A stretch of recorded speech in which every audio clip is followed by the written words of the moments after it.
오늘 우리가 함께 나눌 말씀은 디도서 3장입니다. 디도서 3장은 내용상 다음에 세 문단으로 나누어집니다. 먼저 1절과 2절은 성도의 삶의 자세에 대해서 이야기를 하고 있고요. 3절에서 8절은 성화의 원동력이 되는 주님의 은혜에 대해서 이야기를 하고 있습니다. 마지막으로 9절에서 15절까지는 구체적인 몇 가지 조언과 또 인사말로 이루어져 있습니다. 오늘은 이 중에서 5절 말씀을 중심으로 이 세상에서의 삶을 대하는 우리 성도들의 자세에 대해서 이야기를 해보고자 합니다. 우리를 구원하시되 우리가 행한 바 의로운 행위로 말미암지 아니하고 오직 그의 긍휼하심을 따라 중생의 씻음과 성령의 새롭게 하심으로 하셨나니. 아멘. 자, 구원에 대해서 우리가 이야기를 할 때에는 항상 이 두 가지 입장이 얽혀 있는 것, 서로 긴밀하게 얽혀 있는 것을 우리가 알 수가 있습니다. 그게 무엇인가 하니 바로 믿음과 실천입니다. 이 믿음과 실천 두 가지는 신약 성경에 있는 서신서, 신약 성경의 대부분을 차지하는 이 서신서에서도 매번 나타나는 아주 굉장히 중요한 주제이고 또 긴밀한 이야기이기도 합니다. 신학적으로도 굉장히 중요한 주제였죠. 무엇보다도 그 모든 서신서를 기록한 모든 사도들이 이 믿음과 행함, 믿음과 실천 이 두 가지를 강조할 수밖에 없었던 이유는 그때 당시에 이제 초대교회를 좀먹고 있었던 위험한 이단 사상들이 있었기 때문입니다. 가장 대표적인 예가 이제 영지주의적인 사상이죠. 그래서 영만 중요시 여기고 육체는 이제 별도로 생각을 하면서 비롯되는 수많은 이단 사상들이었습니다. 예를 들자면 극단적인 쾌락주의로 빠져서 내 몸은 어떤 죄를 짓더라도 내 영만 구원받으면 된다라는 주의로 나간다는 그런 주의든지 아니면은 또 반대로 극단적으로 이제 내 육은 더러운 거니까 이 모든 걸 다 끊어버려야 된다라고 생각하는 그런 영지주의들이 있었죠. 영지주의 15세기에는 영지주의에서 극단적으로 치달은 결과 어느 정도까지 갔었냐면은 구원받고 나서 바로 죽어야 가장 깨끗하게 구원받는다. 그렇게 생각을 하는 정도까지 있었어요. 그래서 어떻게 되냐면은 세례를 받고 회개하면서 세례를 받고 나서 그대로 금식을 하는 거예요. 죽을 때까지. 그냥 그 자리에 가만히 누워서 나는 깨끗하게 구원받겠다고. 그래서 그냥 그대로 그냥 스스로 죽음을 택하는 그러한 영지주의까지 있을 정도였습니다. 이런 것들은 이제 옳지 않은 믿음인 것이죠. 그러다 보니까 이제 이 영지주의에 반박하기 위해서 그것의 잘못됨을 지적하기 위해서 이 믿음과 실천의 문제에 대해서 명확하게 이야기를 할 수밖에 없었고요. 또 한 가지의 중요한 관점은 무엇이냐면은 유대주의적인 이제 기독교 사상, 우리 교회 초대교회에 분명히 우리는 예수 그리스도를 믿는 믿음으로 말미암아서 구원을 받는다라는 것을 전하기 시작했는데 그 자칭 유대인이라는 사람들이 와가지고 전하기를 아니다 율법을 행해야 된다. 예수를 믿더라도 율법을 행해야 구원을 받는 거다라는 그 행함을 강조하는 그러한 믿음 사상을 전했기 때문에 교회가 혼란이 야기됐기 때문에 이제 믿음과 행함에 대한 주제를 더욱더 강조할 수밖에 없었던 것이죠.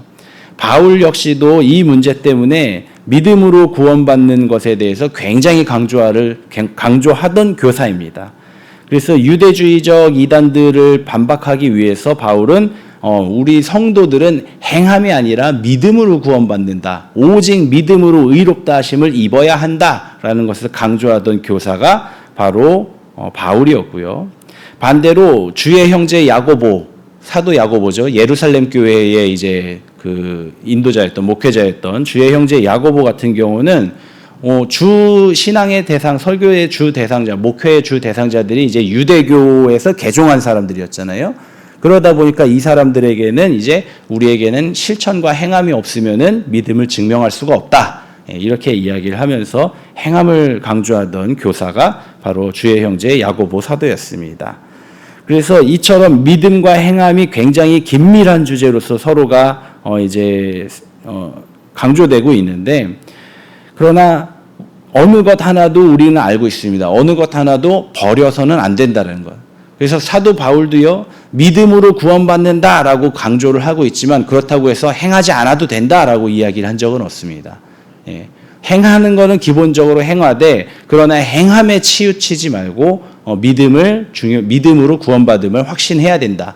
그래서 믿음으로 구원을 받았을 경우에는 그 구원받은 성도들의 마땅한 열매가 맺어져야 된다라는 것을 이제 행함에 대한 강조점으로 설명을 했고요. 또 주의 형제 야고보 역시도 마찬가지입니다. 행함이 없는 믿음은 죽은 믿음이다 라고 이야기를 하지만 곧바로 이어서 그러나 믿음 없이는 행할 수도 없다 라고 또 이야기를 하기도 합니다. 그래서 이 두 가지 주제는 우리 성도들에 있어서 이 세상에서 우리가 구원받은 자녀로서 어떻게 살아가야 하느냐라고 했을 때에 이 행함과 믿음 이 두 가지 주제가 굉장히 중요한 주제일 수밖에 없는 것이죠.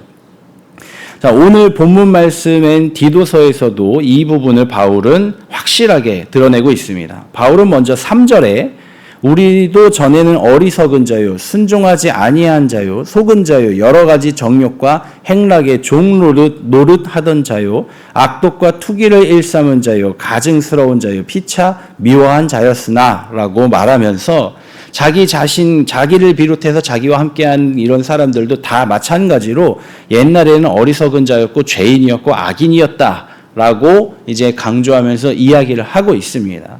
바울이 이렇게 스스로 고백하는 이유는 다른 것이 아니라 자신의 과거의 어떤 행적 때문에 혹은 아니면은 자기의 신분 때문에 자기의 출생 때문에 그런 것 때문에 구원받은 것이 아니다라는 것을 명백하게 밝히기 위해서죠. 그리고 이렇게 자기 스스로의 악행, 나 자신도 행한 것으로만 따지고 보자면 악인이나 다름없고 죄인이나 다름없다라는 것을 이제 강조하면서 이야기한 그 직후에 이제 4절과 5절에서는 그러면은 이런 악인이 어떻게 구원이 이루어졌는가에 대해서 설명을 하고 있습니다. 4절 말씀에 우리 구주 하나님의 자비와 사람 사랑하심이 나타날 때에 우리를 구원하시되 우리가 행한 바 의로운 행위로 말미암지 아니하고 오직 그의 긍휼하심을 따라 중생의 씻음과 성령의 새롭게 하심으로 하셨나니. 여기서 이제 바울은 가장 먼저 구원이 이루어진 근본적인 방법은 무엇이냐? 바로 하나님의 자비와 사랑이다라고 설명을 하고 있습니다. 우리 모두는 행함으로 구원받은 것이 아니라 하나님의 자비와 사랑으로 구원받은 것입니다. 그래서 우리는 하나님의 그 은혜를 믿음으로 말미암아서 구원에 이를 수 있다라고 믿음을 강조하는 그러한 말씀이 되겠습니다. 그런데 그리고 이제 보다 구체적인 방법으로 그럼 하나님의 자비와 은혜가 어떻게 우리 가운데서 이루어지는가에 대한 방법을 두 가지를 제시를 하고 있는데 첫 번째가 중생의 씻음이고 두 번째가 성령의 새롭게 하심이다. 이 두 가지를 제시하고 있습니다.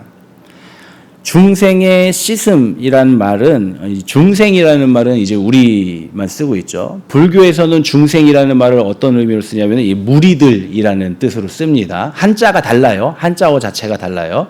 무리들이라는 뜻으로 쓰기 때문에 중생들의 구제를 위해서 우리가 복음을 설파한다 그런 식으로 이야기를 하죠. 그러나 우리 기독교에서는 중생이라고 하면은 무엇이냐면 거듭 태어남을 말합니다. 거듭 태어남. 다시 중자에다가 이제 날생자를 써서 거듭 태어남을 뜻하죠. 그 중생이라는 단어를 씁니다. 중생. 근데 씻음이라는 말을 더했어요. 중생의 씻음. 중생을 위한 씻음. 그러면 우리는 아마 여러분들 다 떠오르는 이미지가 있을 겁니다. 바로 세례를 뜻하는 것이죠. 세례. 물로 받는 세례를 뜻합니다. 누구든지 예수를 메시아로 믿기로 작정한 이들에게는 물로 세례를 베풀었었습니다. 이 세례를 통해서 그동안의 사람들이 그 사람이 과거에 어떠한 삶을 살았던지를 전부 불문에 붙이는 거예요. 내가 이 사람이 예수를 그리스도로 믿고 이제는 그 예수의 공로로 말미암아서 자기가 구원에 이른 것을 믿고 고백했을 때에 물로써 세례를 주고 그때 당시에는 이제 몸을 완전히 담그는 침례지만요. 이렇게 세례를 베풀고 그 세례를 베푼 직후에는 하나님의 칭의를 얻는 거예요. 칭의라는 건 뭡니까? 내가 실제로 의인이 아닌데 내가 실제로 깨끗한 사람이 아닌데 그냥 하나님께서 정하신 거예요. 너는 이제부터 의로운 사람이다 라고 그렇게 인정해 주셨다는 거예요. 그게 칭의예요. 그래서 그 칭의하심을 물로 세례를 받았을 때에 칭의하심을 받기 때문에 그때부터는 이제 교회의 일원으로 확실히 받아들이는 그러한 의례가 있었습니다. 이것이 지금 오늘날의 교회까지에도 그 전통이 그대로 이어져 있죠. 그래서 처음 교회를 방문하신 분들은 일단은 이제 그 방문자로서 이제 예배를 같이 드리다가 이분이 이제 신앙생활을 지속하시고 적어도 한 몇 개월, 보통은 이제 교리장정상으로는 6개월입니다. 6개월 이상 이제 교회 출석하시면서 신앙생활을 정진하시고, 그리고 본인이 스스로 저 이제 세례 받겠습니다, 이제 완전히 교인이 되겠습니다 하면은 이제 저희 교회에서 세례를 베풉니다. 근데 이제 자주 하지는 않죠. 저희 교회는 이제 특별한 절기에 있을 때 이제 신청을 받아서 하는데, 그렇게 해서 사람들과 하나님 앞에서 세례를 받고 나면 저희는 입교를 함께 하죠. 원래는 세례 예식과 입교 예식이 따로 있는데 보통은 그냥 같이 합니다. 그래서 입교 예식까지 함께 해서 그때부터는 이제 정식으로 저희 교회의 그 당회원이 된다고 생각하시니까 확실히 아시겠죠? 정식으로 저희 교회의 당회원이 되는 그러한 입교 의식을 지금도 치르고 있다라고 보시면 되겠습니다. 즉, 물로써 씻는 세례는 거듭나기 위해 과거를 씻어내는 행위입니다. 이를 통해서 우리는 옛사람을 벗어버리고 그리스도 안에서 새 사람으로 거듭나게 되는 행위, 그 순간을 우리가 중생의 씻음이라고 표현을 하고 있는 것이죠. 또 바울은 두 번째로 성령의 새롭게 하심이 구원의 수단이다라고 설명을 하고 있는데요. 방법이다 설명을 하는데요. 성령의 새롭게 하심은 우리가 마음으로 결단하고 예수를 믿어서 예수 이름으로 세례를 받고 거듭나게 된다면 그때에 즉시 또한 성령께서 우리 영에 임하셔서 우리의 영을 새롭게 하신다는 뜻이에요. 영을 새롭게 하신다. 그런데 여기서 우리가 이 새롭게 하다라는 이 단어를 집중해서 봐야 됩니다. 우리나라 이 번역본상으로는 새롭게 하다라고 하면은 우리나라에서는 그 단어 자체를 쓸 때 이 동사에 시제가 조금 분명하지 않은 부분이 있어요. 그래서 새롭게 하다라고 하면은 그렇게 새롭게 한번 딱 하고 말하는 건지, 아니면 그때부터 계속 새롭게 저희가 행위가 반복되는 건지, 이게 우리가 명확하지가 않죠.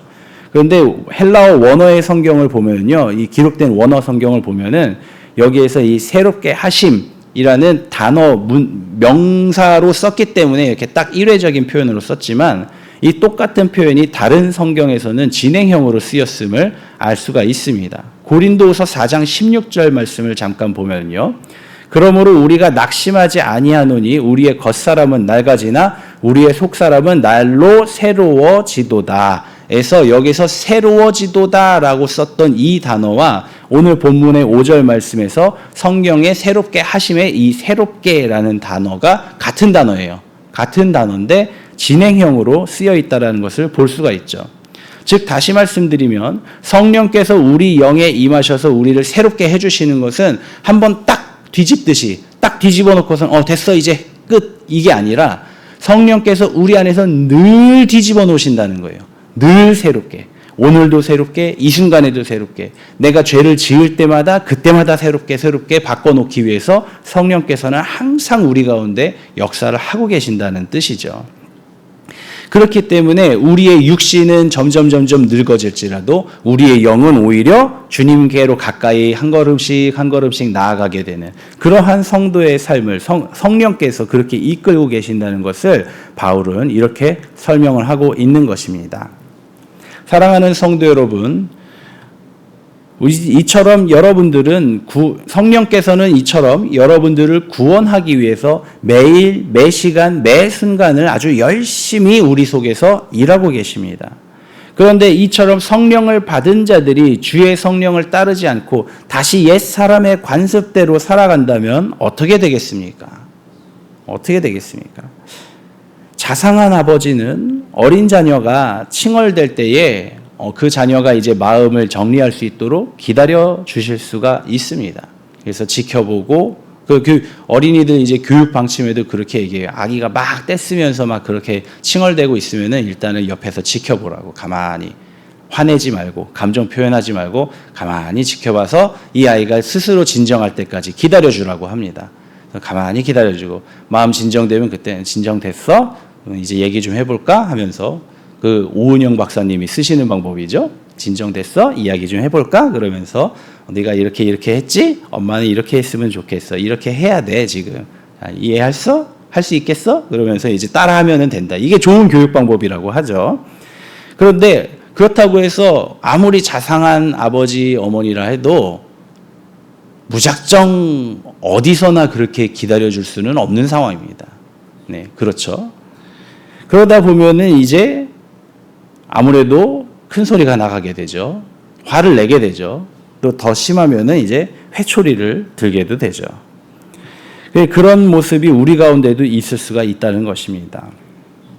사랑하는 성도 여러분, 주님께서 성령께서는 우리 안에서 늘 우리의 영을 새롭게 바꿔주시면서 우리의 행함이 있도록 인도해 주시는 거예요. 우리가 행할 수 있도록 그 마음을 양심을 이끌어 주시는 거예요. 그런데도 불구하고 끝까지 그 성령님의 역사하심을 무시하고 외면하거나 아니면은 따르지 않거나 그러면서 계속 버티고 있으면요, 둘 중 하나입니다. 하나님께 회초리 맞든지 그게 아니면 열매가 없든지 둘 중 하나입니다. 우리의 몸과 마음이 성숙한 어른이라면요, 마땅히 우리가 해야 할 바를 알 것입니다. 마찬가지로 우리의 영과 우리의 믿음이 성숙한 신앙인이라면은 우리는 마땅히 해야 할 바를 알 것입니다. 은혜를 받았으면 감사할 줄을 알아야 하고 그에 따른 보답을 할 줄 알아야 합니다. 그래서 오늘 본문에서 바울은 8절 말씀에 성령 은혜로 받은 줄을 구원받은 성도들이 성화의 삶을 살게 하는 원동력이 바로 이것이다라고 이야기를 하는 거예요.